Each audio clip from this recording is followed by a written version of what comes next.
जो टॉपिक्स तुम्हें हार्ड लगते हैं, जो टॉपिक तुम लोगों को एग्जाम के अंदर भी टफ लगते हैं और जिसका क्वेश्चन तुम लोग रेगुलरली गलत कर रहे हो, उन टॉपिक्स की एक लिस्ट है। अब तुम अगर बोलोगे सर मैं यूनिट डायमेंशन छोड़ के चला जाऊं, तो यार वो तो महाबेवकूफी हो गई। वेक्टर ही छोड़ दिया और वेक्टर ही नहीं आता तो वैसे ही पूरी फिजिक्स में कुछ नहीं आता। आपको इक्वेशन लिखने वगैरह के अंदर अगर दिक्कत आती है तो एक अलग बात है, अदरवाइज वो पार्ट भी आसान होता है, उसके 10 सवाल कर लो हो जाएगा। मेरा ये कहना है कि जहां से क्वेश्चन बनने की पॉसिबिलिटी सबसे ज्यादा है उन पोर्शंस को तो खत्म करना ही है, चाहे कुछ भी हो। Hello everyone and welcome to this session, जिसके अंदर आज हम लोग बात करने वाले हैं कुछ बहुत ही जबरदस्त, और वो बात है इस बारे में कि किन चैप्टर्स को स्किप किया जा सकता है। यस, फिजिक्स के किन चैप्टर्स को स्किप किया जा सकता है इसके बारे में बात करेंगे। परंतु ऊपर एक स्टार बना हुआ है और स्टार जहां भी बना होता है वहां पर नीचे क्या लिखा होता है? Condition supply. Yes, this is not for everyone. Again I am telling you, yes this video is not for everyone. और जिन लोगों ने पूरा सिलेबस कर लिया है वो लोग इस वीडियो को मत देखना, पता लगे वो भी स्किप करके चले गए, है ना। दिस वीडियो इज फॉर दोस्त जो अभी कुछ पर्टिकुलर चैप्टर्स को पूरा नहीं कर पाए हैं, और मैं जानता हूं वो कौन से चैप्टर्स होंगे जो उन लोगों ने पूरे नहीं किए हैं।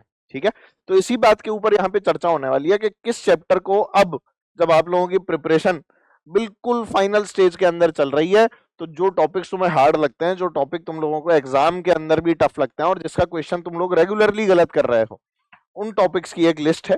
उन टॉपिक्स को एक बार अपन लोग देख लेते हैं और चर्चा करते हैं इस बारे में कि किन टॉपिक्स को स्किप किया जा सकता है, बट अगेन कंडीशन सप्लाइड के साथ। ठीक है, तो सबसे पहले मैं तुमको ये बता देता हूं कि कौन से चैप्टर बहुत बड़े हैं और अपनी फिजिक्स को कितने पार्ट्स के अंदर डिवाइड कर रखा है। तो अगर देखें तो अपने पास में देखो, एक मचाने वाला पार्ट होता है मैकेनिक्स, हाँ मैकेनिक्स, ठीक है, ठीक है ना। एक पार्ट हो गया आपका मैकेनिक्स का। इसके बाद में आपका एक पार्ट आता है सॉलिड्स एंड फ्लूइड्स वाला, ठीक है भाई। इसके बाद जो आपका एक और पार्ट आता है उसके अंदर आपके वेव्स आ जाती हैं, वेव्स और ऑसिलेशन वाला, ठीक है।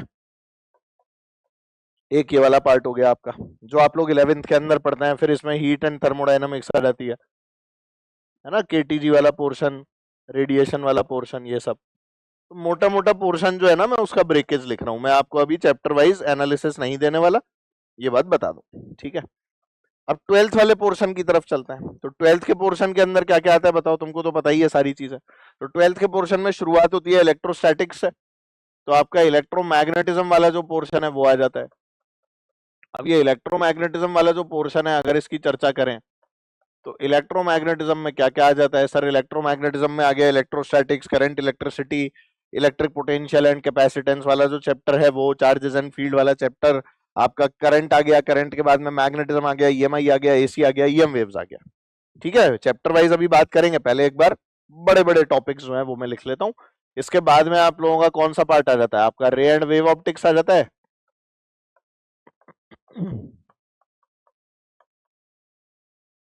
फिर क्या आ जाता है आपके पास में? इसके बाद में आपके पास में आ जाता है पूरा मॉडल। ये आपकी पूरी की पूरी 12th है। सिंपल, यही तो है पूरी 12th, और क्या, खत्म। 12th के अंदर यही पढ़ना होता है बस, इलेक्ट्रोमैग्नेटिज्म, रे एंड वेव ऑप्टिक्स और मॉडर्न फिजिक्स। 3 टॉपिक्स आप लोगों को पढ़ने होते हैं मोटे मोटे, जो आपके यूनिट्स हैं उसकी अगर बात करूं। मॉडर्न के अंदर आपका सेमीकंडक्टर वगैरह जो है उसको इंक्लूड कर लिया गया है, ये बात मैं बता दूं। अब देखो, मैकेनिक्स वाला पोर्शन तो हम लोग नहीं छोड़ सकते किसी भी हाल में। इसमें मैंने यूनिट डायमेंशन, वेक्टर एरर वगैरह सब कंसिडर कर लिया है। अब तुम अगर बोलोगे सर मैं यूनिट डायमेंशन छोड़ के चला जाऊं, तो यार वो तो महाबेवकूफी हो गई। वेक्टर ही छोड़ दिया और वेक्टर ही नहीं आता तो वैसे ही पूरी फिजिक्स में कुछ नहीं आता, क्योंकि वेक्टर तो बिल्डिंग ब्लॉक्स होता है ना। डॉट प्रोडक्ट करना, क्रॉस प्रोडक्ट करना, वेक्टर्स को जोड़ना, कंपोनेंट लेना, a square plus b square plus 2ab cos theta के अंडर रूट, ये सब चीजें आपको याद होनी चाहिए। रिजल्टेंट निकालना आपको आना चाहिए। तो उसके बारे में मैं चर्चा ही नहीं कर रहा, है ना। हाँ, ये बात बता दूं, क्योंकि वो तो आता है, ये मान के चल रहा हूँ। फाइनल स्टेज पे तैयारी है, वो तो आता है। अब जब मैकेनिक्स की बात करते हैं ना, तो देख 1D 2D खूब सवाल पूछे जाते हैं, एनएलएम फ्रिक्शन खूब आसान सवाल पूछे जाते हैं, वर्क पावर एनर्जी वगैरह वाला पार्ट हो गया। तो मैकेनिक्स के अंदर एक दो पार्ट ऐसे हैं जो आप लोग तो भी स्किप कर सकते हैं, जिसके अंदर मैं यहीं पर आपको वो वाला पार्ट बता देता हूं जो स्किपेबल है, और दैट पार्ट इज रोटेशन, है ना, या रिजिड बॉडी डायनामिक्स, जो भी आप उसको नाम देना चाहे। ये वाला पार्ट आप लोग यहाँ पे स्किप कर सकते हैं, रोटेशन वाला पार्ट, ओनली रोटेशन। ठीक है, देखो ग्रेविटेशन मत करना स्किप, उसके 2 सवाल आएंगे। रोटेशन के ऊपर कई सालों से कंटिन्यूअसली देख रहे हैं कि एक सवाल आ रहा है, और वो भी आसान आ रहा है वैसे तो, पर क्या है ना, चैप्टर की लेंथ बहुत लंबी होती है, तो इसलिए हमें कई बार लगता है यार बहुत सारे नोट्स पढ़ने पड़ रहे हैं, क्योंकि हम प्रैक्टिस बहुत सारी कराते हैं आपको। सो माय पॉइंट इज कि अगर रोटेशन को छोड़ोगे तो चल जाएगा, क्योंकि एक सवाल यहां से आता है, और अगर तुमको ये टफ लगता है तो इस वाले चैप्टर को अभी छोड़ सकते हो, इसके अंदर कोई बुराई नहीं है, राइट। फिर जब हम आते हैं फ्लूइड्स और सॉलिड्स पे, तो पूरा फॉर्मूला बेस्ड होता है, पूरा फॉर्मूला बेस्ड। चाहो फ्लूइड के अंदर अगर दिक्कत आती है बर्नौली वगैरह अप्लाई करने में, तो उस वाले पार्ट को छोड़ सकते हो, मैं उसके अंदर मना नहीं करूंगा। पर अगर मान लो सिंपल सवाल A1 V1 बराबर A2 V2 वाले आ गए, तो क्या वो सवाल छोड़ने लायक होता है? मन में गुस्सा आएगा जब वो सवाल आएगा और लगेगा कि फ्लूइड छोड़कर आ गए, तो आएगा ना। सरफेस टेंशन में फालतू की चीजें मत पढ़ना। हाँ, बेकार में वो वाली सब चीजें आजकल इन लोगों ने पूछना बंद कर दी हैं, जिसके अंदर स्पेसिफिक हीट वगैरह सब काम आती थी, वो सब नहीं पूछते हैं आजकल, है ना। ड्रॉप के बारे में सिंपल फंडे पूछते हैं, कितने सरफेस हैं उसके बारे में पूछते हैं, और कई बार सवाल भी नहीं पूछते विस्कोसिटी के ऊपर आ जाता है, और वो भी सिंपल सवाल आता है, ग्राफ के बारे में आ जाएगा या प्रोपोर्शनैलिटी के बारे में आ जाएगा, स्टोक्स लॉ के बारे में आ जाएगा, और क्या करेंगे, है ना। हाँ, इसके अंदर एक पार्ट में दिक्कत आती है जो यंग्स मॉड्यूलस वगैरह वाला जो पार्ट है, पर उसमें भी देखो फॉर्मूले तो फिक्स है। तो सॉलिड्स वाले पोर्शन को कई बार लोग जो है ना वो टफ मान के चलते हैं, उस वाले पार्ट को आप लोग एक बार स्किप कर सकते हैं, है ना। प्रॉपर्टीज ऑफ मैटर जो आता है ना फ्लूइड्स एंड सॉलिड्स में, तो प्रॉपर्टीज ऑफ सॉलिड्स वाले पोर्शन को आप लोग चाहें तो आप स्किप कर सकते हैं। तो आई वुड से कि सॉलिड्स वाला जो पार्ट है उसको स्किप कर दो, और फ्लूइड्स के अंदर भी बर्नौली वाला जो पार्ट है उसको छोड़ सकते हैं, वो एक छोड़ेबल पार्ट है, उसको आप लोग देख लें, है ना। हाँ, मतलब कोई जबरदस्ती नहीं है कि छोड़ना ही है। अगेन कंडीशन सप्लाई, मैं बार बार बोल रहा हूँ, सबके लिए नहीं है ये वाला वीडियो। वेव्स और एसएचएम की बात कर लेते हैं। तो वेव्स के अंदर आप लोगों को दिक्कत कहाँ आती है, बताओ जल्दी से। आती है दिक्कत आपको इक्वेशन लिखने वगैरह के अंदर, अगर दिक्कत आती है तो एक अलग बात है, अदरवाइज वो पार्ट भी आसान होता है, उसके 10 सवाल कर लो हो जाएगा। मेजर प्रॉब्लम आपको वो पीरियोडिक और एसएचएम देखने के अंदर आती है, कोई बात नहीं यार, उसका सवाल आए तो छोड़ देना, वैसे तो पढ़ ले अब, जब मैंने बोल ही दिया है तो नोट्स भी खोल के देखा तो हो जाएगा, है ना। एक सिंपल पेंडुलम है, कंपाउंड पेंडुलम होती थी, वो भी हटा दिया आपके सिलेबस से, सिंपल वाली पेंडुलम रखी है। तो वेव्स के अंदर कहाँ फंसे? कहीं नहीं फंसे। तो पर यहां से जो नंबर ऑफ क्वेश्चंस होते हैं ना ऐसे फ्लूइड्स और सॉलिड्स से, यहां से मिला के 3 सवाल आएंगे। पर तू सोचना, अगर पेपर के अंदर मैकेनिक्स वाला पोर्शन है, और मैकेनिक्स वाले पोर्शन से अगर तुम्हारे 16-17 सवाल आ रहे हैं, तो वो तो बड़ा नंबर हो गया ना यार। तो ये स्किपेबल तो है ही नहीं ना असल में। यहां से 3-4 सवाल आ रहे हैं, तुम चाहो तो छोड़ सकते हो, 2 सवाल आ रहे हैं छोड़ दो, कोई बात नहीं है ना। मिला के 2 से 3 सवाल आते हैं, आप लोग छोड़ सकते हैं, अगर आपके लिए वो 3 सवाल मैटर नहीं करते। देखो, सिलेक्शन एम है और रैंक एम है, 2 बातें। तो अगर तुम्हारा एम सिलेक्शन है, तो आपको काउंट करना पड़ेगा कि क्या आप लोग इस वाले पार्ट को स्किप कर सकते हो। आपका एम रैंक है तो फिर छोड़ने वाली बात ही नहीं है। तो ये वो पोर्शन है जहां पर चीजों को छोड़ा जा सकता है, इजी पोर्शन है, यहां पर मेरे हिसाब से कुछ भी छोड़ना नहीं चाहिए।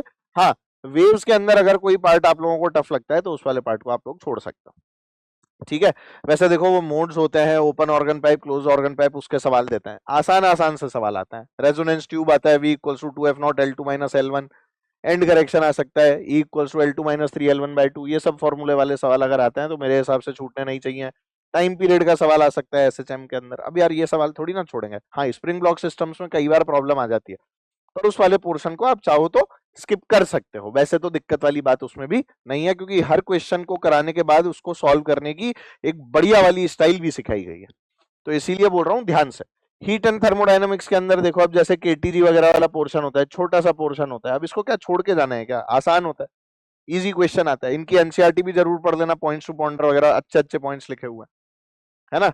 आप चाहो तो रेडिएशन वाला पार्ट स्किप करके जा सकते हो, उसमें भी मान लो वेन्स डिस्प्लेसमेंट लॉ है, lambda m into T equals to constant, उसको मत छोड़ देना।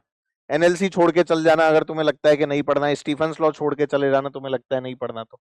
कंडक्शन वाला पार्ट है, अब यार सवाल तो आ ही सकता है ना। थर्मो थोड़ा सा बड़ा टॉपिक है, पर मैं बता दूं कि 3 से 4 सवाल यहाँ से आ सकते हैं।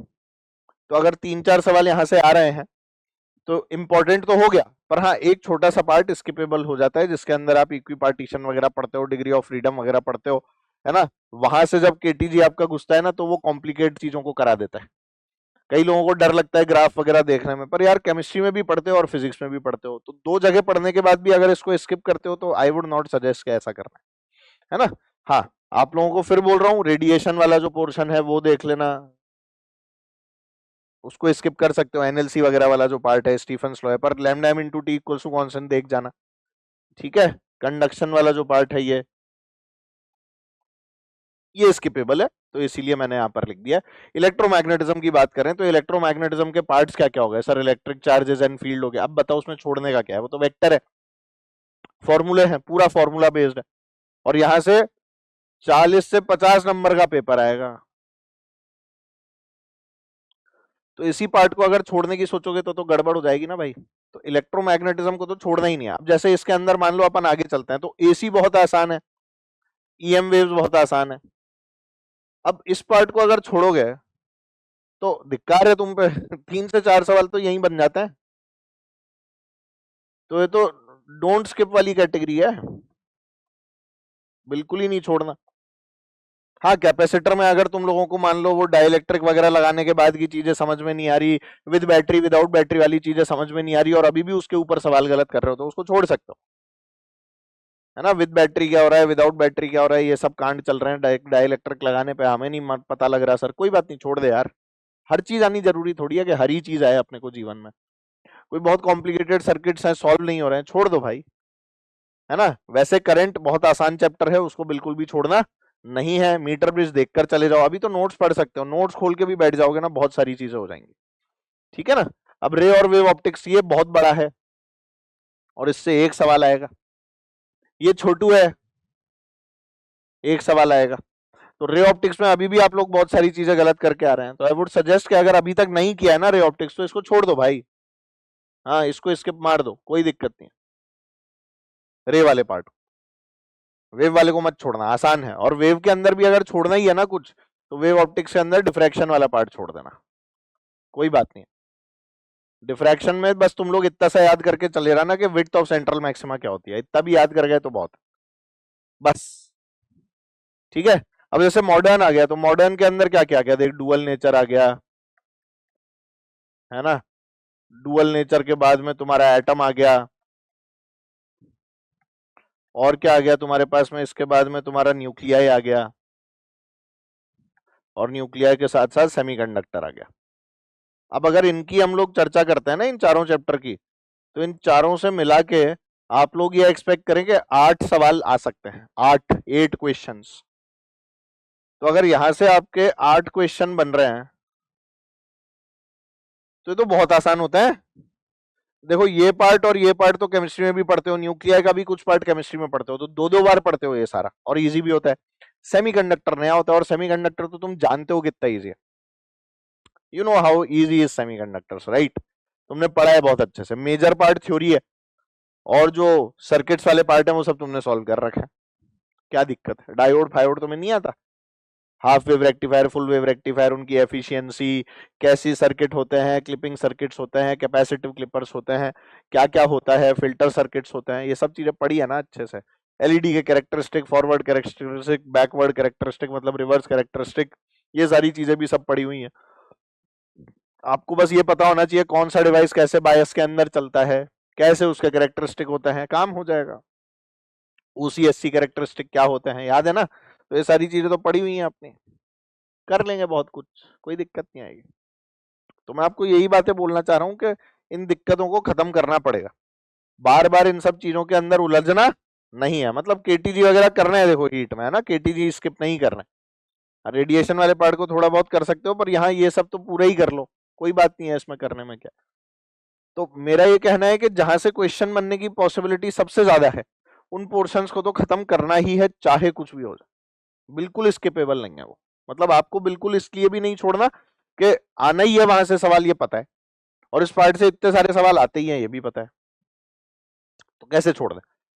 हाँ, इसके अलावा जो मैंने चीजें बताई हैं उनको आप छोड़ दो, आप बार बार उनको रिवाइज मत करो, पर तो भी अगर आपके मन में आ जाता है कि चलो भाई थोड़ा सा रिवाइज भी कर लेते हैं, तो खाली नोट्स भी पढ़ के देख लो तो चलेगा। इसीलिए बोल रहा हूँ, ये कंडीशन सप्लाई का स्टार लगाया है ना। और ये क्यों लगाया है, क्योंकि मैं ये लिख रहा हूं कि अगर तुम प्रैक्टिस नहीं भी कर पा रहे, पीवाईक्यू भी तुम लोगों से नहीं हो पा रहा है, तो at least read the notes. Yes, इतना तो करो ही सही, एटलीस्ट। अभी तक भी नहीं किया तो भी अब कर लो, नोट्स पढ़ लो, प्रिंट आउट निकाल लो, क्लास में बनाए हैं तो क्लास के पढ़ लो, पर भैया पढ़ लो। तो मैंने तुम्हें स्किपेबल चैप्टर्स के बारे में थोड़ा बहुत आइडिया दे दिया है कि क्या करना है। देखो सब चीजें है ना इस बात के ऊपर डिपेंड करती हैं कि चैप्टर कितना बड़ा है, और साथ में इस बात पे डिपेंड करती है कि चैप्टर से सवाल कितने आते हैं। ऐसा नहीं कि बस बड़ा चैप्टर है छोड़ दो, ना ना ना, ऐसे लॉजिक नहीं लगाने। बड़ा चैप्टर भी और सवाल भी बहुत ही मिनिमम आते हैं तो ही छोड़ो, अदरवाइज नोट्स तो एटलीस्ट पढ़ जाओ, फॉर्मूला तो एटलीस्ट पढ़ जाओ। तो वो जो बात है ना कि पूरे साल फॉर्मूले बुक बनाते रहो, फॉर्मूला रिवाइज करते रहो, ये जो हम बोलते रहते हैं आपको कि चैप्टर खत्म हो जाए तो उसके शॉर्ट नोट्स बना लो, ये इसीलिए तो बोलते हैं कि आप लोगों का फायदा होगा। तो जिन लोगों ने किया होगा ना उनको ये स्किपेबल वाली चीजें देखने की जरूरत नहीं है, पर तो भी देखना आप लोग देखोगे, मैं जानता हूँ, ठीक है। बट एनीवेज अपनी तैयारी को पूरा रखें, अपना फोकस एकदम एग्जाम के ऊपर रखें, एग्जाम आपका आने वाला है, और मेरी तरफ से ऑल द बेस्ट है ही सही आप लोगों को। तब तक के लिए मिलते हैं दोबारा, तो बोलो भैया बाय बाय सभी को, है ना। सी यू, सायोनारा एंड जय हिंद एवरीवन।